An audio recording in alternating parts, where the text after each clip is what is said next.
تقبل الله منا ومنكم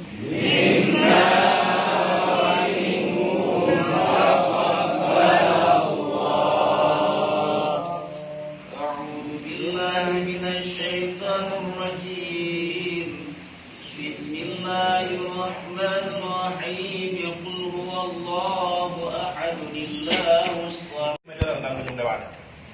Ya, 80 sah dewan yang ke 18 yang bikin kajian, tapi yang dikembangkan lagi yang beliau. Maka harapan kita yang bersama ke 2022 dipastikan 2022 pemilihan pilkada atau bupati garing besar di titik ada wajib menang oleh gubernur. Wajib, bahasa wajib nyo hana tawar menawar. Bila nangi baliho lain baliho pe adam wale putra juguri. Yo kalau nak mulai tapi belum tahu jobi tu. Selain no. Tapi menang sudah wajib menang. Yo menang yo lalu kalau yo ada pegang dum di nyo kayak waktu